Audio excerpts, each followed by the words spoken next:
الاجتماع الاخير بين فيريرا او بيريرا زي ما الناس بتحب تقول والكابتن محمود الخطيب، واخر التطورات داخل النادي الاهلي، اللي بصراحه على المستوى الشخصي انا فيها مفاجات كبيره ليا، مفاجات كبيره ليا.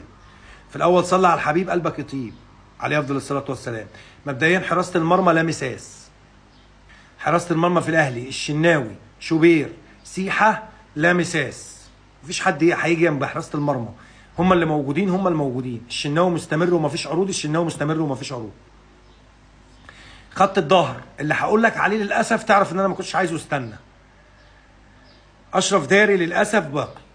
تقول لي اشرف داري باقي للاسف يا ابو علي، اقول لك اشرف داري بالنسبه لي للاسف لان هو لعيب اجنبي واخد مكان اجنبي، وانا بالنسبه لي بصراحه بشوف الفوارق بين الاجنبي والمصري في خط الظهر مش كبيره، ان احنا نجيب لعيب اجنبي وياخد مكان اجنبي، خاصه ان اشرف داري ما قدمش احسن حاجه من يوم ما وصل الاهلي للامانه يعني.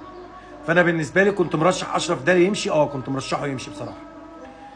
ياسر ابراهيم باقي، يعني هنقدر نقول ياسر ابراهيم ليه رصيد ان هو يكمل عقده معانا، يعني ليه رصيد عندنا كجمهور الاهلي ان هو يكمل عقده معانا.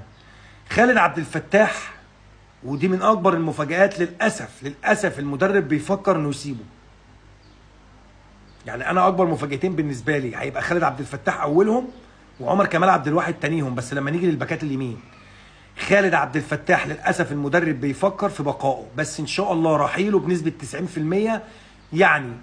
بس الراجل بالنسبه لكلامه مع الكابتن محمود الخطيب ما عندوش مشكله ان يكون مستني خالد عبد الفتاح.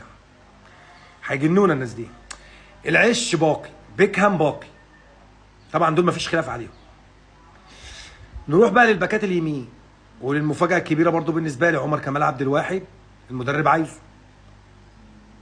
عمر كمال عبد الواحد باقي للاسف باقي. محمد هاني طبعا باقي، هينضم ليهم بعد عودا حميدا ان شاء الله كريم فؤاد، ربنا يرجعه لنا بالسلامه يا رب. والاهلي بيحاول يتعاقد مع باك يمين، يعني عندك الثلاثه وعاوز الثلاثه وعايز تتعاقد مع رابع في ناحيه الباك اليمين. طيب ناحيه الباك الشمال يحيى عطيه الله تم توجيه الشكر او سيتم توجيه الشكر ليحيى عطيه الله وعدم تجديد الاعاره. كريم الدبيس باقي، دي انا مش ضدها قوي، لعيب لسه صغير، لعيب من ناشئين الاهلي، لعيب ده مركزه اساسا، يعني دي انا مش ضدها اصلا. كوكا للاسف وللاسف وللاسف باقي. تقول لي ابو علي كوكا لعيب وسط ملعب وبيقدر بيلعب في اكتر من مركز، اقول لك كوكا بالنسبه لي لما كان بيلعب في وسط الملعب كان عنده رصيد عند جمهور الاهلي، لما لعب ناحيه الشمال والله يسامحه كولر لما لعبه ناحيه الشمال ضيع الرصيد اللي موجود عند جمهور النادي الاهلي للاعب ده. فانا كنت متوقع بصراحه رحيل كوكا، وكنت اتمنى رحيل كوكا ان شاء الله حتى على سبيل الاعاره. نروح بقى الخط الوسط. نيدفيد تم توجيه الشكر نهائيا، خلاص نيدفيد خلاص، وهياخد قيمه السنه اللي فاضله له في عقده كمان، يعني ايه كتقدير للاهلي على مجهوداته. نيدفيد من اللعيبه المحترمه اللي ما بتسمعلهاش حس، يستحق بصراحه. احمد رضا بنسبه 90% اعاره، بنسبه 90% هيطلع اعاره.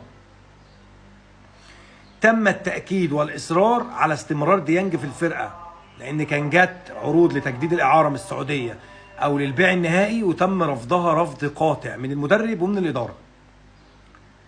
قفشه للاسف بنسبه كبيره مستني، ليه مش عارف.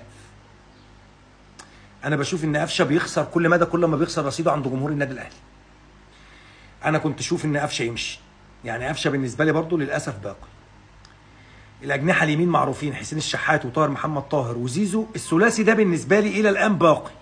لو في رحيل لحد فيهم هيكون حسين الشحات، لان هو الوحيد اللي عنده عروض وعروض حلوه. طيب رضا سليم ابو علي، رضا سليم بنسبه 90% اعاره، اما زد اما سيراميكا كليوباترا. الاهلي مش هيفرط فيه نهائي، اما اعاره لزد او سيراميكا كليوباترا. طيب الاجنحه الشمال تريزيجيه، بن شرقي، عبد القادر، الثلاثي قاعد. الثلاثه دول قاعدين محدش فيهم متحرك، ولو حد هيمشي عبد القادر، بس لو هيمشي نهائي، مش هيطلع اعاره. كل اللعيبه اللي فيها كلام وكان في عليها كلام في الاجتماع الاخير بين المدرب والكابتن محمود الخطيب جبت لك تفاصيلها.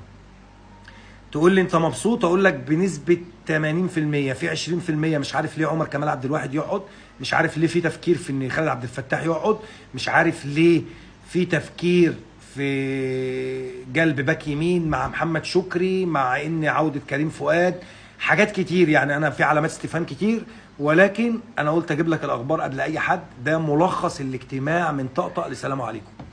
سلام.